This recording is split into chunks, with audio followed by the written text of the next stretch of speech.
bonsoir asalaamaaleykum sama gars yi j'espère que yéen a ngi si jàmm man it maa ngi si jàmm dal leen ak jàmm seen Like Mobile votre chaîne de technologie. tey vidéo bi dafa jëm si YouTube muy naka ngay def ba heure boo xam ne da nga seetaan vidéo YouTube ba pare naka ngay def ba supprimer ko wala naka ngay def bu fekkee ne da nga recharge YouTube benn vidéo naka ngay def ba supprimer ko. loolu lan moo tax mu am important c'est parce que mën nga abbu benn téléphone jàmbur léegi ngay seetaan borom ne la bul seetaan vidéo bi te yow nga bëgg koo seetaan te yow boo ko rechargé ba pare moom bu duggee dina xam ba xam yow yan vidéo nga doon rechargé wala yan vidéo nga doon seetaan. léegi dama lay jox benn astuce boo xam boo ko defee heure boo duggee YouTube mën nga rechargé benn vidéo ba génn wala nga seetaan benn vidéo ba génn te ki nga xam ne moom téléphone bu duggee du xam ba xam seetaan nga si wala rechargé ko benn vidéo te fekk na seetaan nga ba pare loolu moo tax voilà ñuy joxe astuce bi. léegi nag bu fekkee ne da nga bëgg def loolu c'est très simple léegi da ngay dugg sa YouTube léegi boo duggee sa YouTube nga xaar YouTube daal di tijjeeku léegi ñu xaar suñu YouTube daal di tijjeeku léegi bu tijjee ko sa YouTube may nii comme YouTube exemple YouTube bi nga xam ne kooku dala ko àll ngay seetaan léegi yow nag ngay def ba activer loolu noonu ñu leen wax léegi da ngay dem cliquer fi mu la bindal profil léegi boo cliquer profil bi am na fi mu la bindal paramètre. léegi nga cliquer fi mu la bindal paramètre léegi boo cliquer paramètre nga dem fi mu la bindal historique et confidentialité léegi nga cliquer ko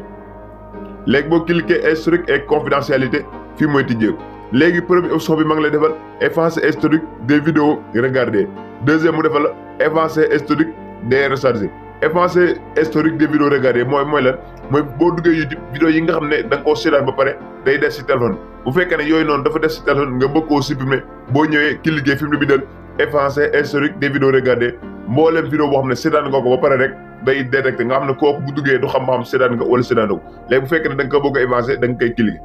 léegi boo cliquer mu indi la effacer historique des vidéos regardées nga cliquer waat ko léegi boo cliquer nga xaar mu tijjee voilà léegi léegi effacé nañ ko ba pare léegi vidéo yi nga xam ne dañ ko seetaan ba pare dañ na mu des ban vidéo historique vidéo yi nga xam ne dañ koo recharge maanaam dañu ay chaînes yéen lan doon recharge chaînes yi nga xam ne dañ ko recharge boo duggee si baar bi dafay des après dina leen doon loolu mooy lan léegi nag boo ko bëgg effacé da ngay cliquer fi mu effacé historique des rechargés léegi automatiquement mboolem chaînes yoo xam ne da nga ko rechargé woon si biir YouTube boobu noonu bu duggee du ko gis bu fekkee ne nag yow da nga bëgg heure boo rechargé wala heure boo seetaanee vidéo ba pare kenn du ko gisati maam yow da nga xam ne rechargé nga mais yow it boo duggee doo gis ba xam li nga rechargé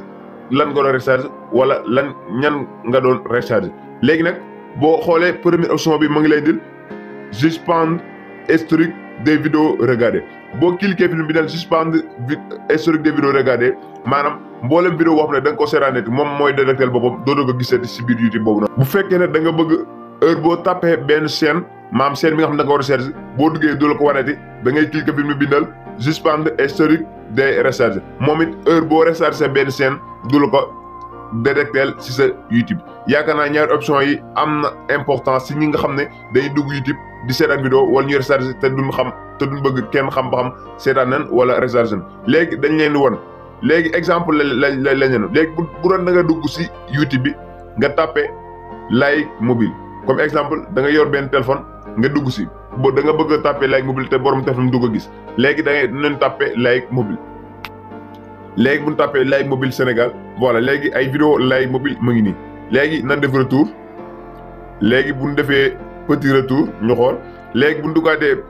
si recherche bi léegi automatiquement tour bi nga xam ne dañ ko tapé woon si Like Mobile normalement dañ ko waroon gis mais yow dootoo ko gisati c'est parce que da nga ko suspendre léegi bu fekkee ne yow it da nga seetaan vidéo ba pare boo demee si bibliothèque bi nekk à droite léegi automatiquement vidéo yi nga xam ne da nga ko seetaan da la ko waroon a détecter fii mais da nga ko suspendre encore moo tax doo ko mën a gis. yaakaar naa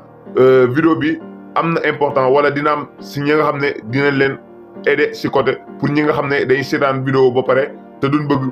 ku dugg si YouTube doo xam seetaan nañ wala recharge nañ n'importe quelle vidéo jaa ngeen jëf.